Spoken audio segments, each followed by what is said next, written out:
జీవనాడికి zero. జలశక్తి శాఖ 21,000 కోట్ల రూపాయలు కేటాయించారు. 21,323 కోట్ల రూపాయలు జలశక్తి శాఖ అంటే జలవనరుల శాఖ కేటాయించారు. కానీ పోలవరానికి చిల్లిగవ కేటాయించలేదు. జీవనాడికి జీరో. ఈ జీవనాడికి జీరో చేయండి అని కేంద్రం దగ్గర ప్రతిపాదన పెట్టిండా చంద్రబాబు నాయుడు గారు? ఎందుకు చెబుతుండు? మేము ఇచ్చిన ప్రతిపాదనలన్నిటికీ ఓకే చెప్పారు, అయిపోయింది, దాదాపు అన్నీ ఆమోదమైనవి. నువ్వు ఇచ్చిన ప్రతిపాదనలో పోలవరానికి జీరో చేయమన్నావా? జీరో చేయమంటే కాదు, జీరో చేసిన దానికి ప్రతిపాదన ఓకే అయిందని మీరు చెప్తుండ్రు.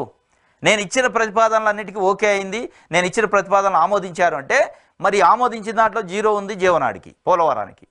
ఆ జీరోకి మీరు ఆమోదం తెలిపారా అనేది పెద్ద ప్రశ్న. ఇదే చంద్రబాబు నాయుడు గారు పోలవరం నేనుంటే పీకేది, నేనుంటే నిర్మించేది అన్నాడు. ఏంది నువ్వు ఉంటే నిర్మించేది? జీరో వచ్చింది. ఇవాళ ఎట్లా నిర్మిస్తావు, ఎక్కడి నుంచి నిర్మిస్తావు? కట్టుబడి ఉన్నామంటున్నారు వాళ్ళు. ఆ కట్టుబడి ఉంటాం ఇవాళ కొత్తగా అన్నది కాదు, 2014 నుంచి మేము చూస్తూనే ఉన్నాం, వింటూనే ఉన్నాం. విధ్వంసం, నిధుల గండం చంద్రబాబు నిర్వాకాల ఫలితమే.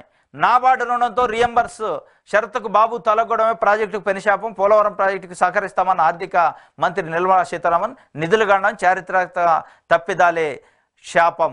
విభజన నేపథ్యంలో పోలవరాన్ని జాతీయ ప్రాజెక్టుకు ప్రకటించిన కేంద్ర ప్రభుత్వం 100% వ్యయాన్ని భరించి తామే పూర్తి చేస్తామని విభజన చట్టం ద్వారా హామీ ఇచ్చింది. దాన్ని అమలు చేసేందుకు 2014 మే 28న కేంద్రం పోలవరం ప్రాజెక్ట్ అథారిటీ PPAను ఏర్పాటు చేసింది.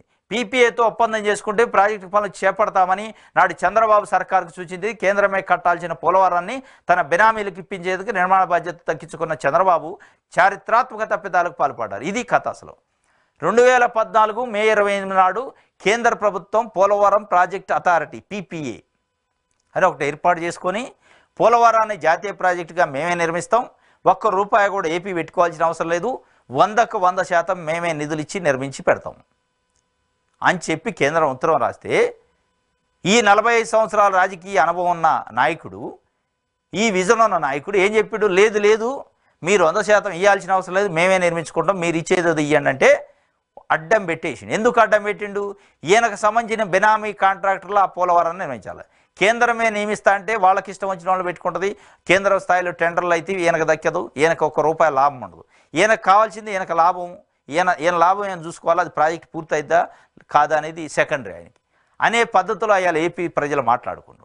ఆ పద్ధతిలో ఆయన అడ్డం పెడితే ఏం చేసింది? పోలవరాన్ని ఇక మే నిర్మిస్తా అంటే వద్దంటాడు కదా, ఏపీ నిర్మించుకుంటున్నది కదా, ఏదో అడిగినప్పుడు ₹1 ఇద్దామనే పద్ధతిలో దాన్ని మొత్తానికి ఇవాళ పోలవరం ఈ త్రిశంక స్వర్గంలో పట్టడానికి, పోలవరం నిర్మాణం కాకుంటుండటానికి ప్రధాన కారణం చంద్రబాబు నాయుడు గారే, దాంట్లో డౌటే లేదు.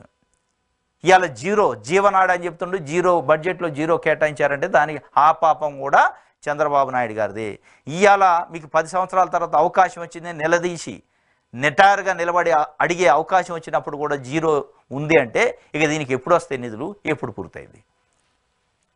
ఇది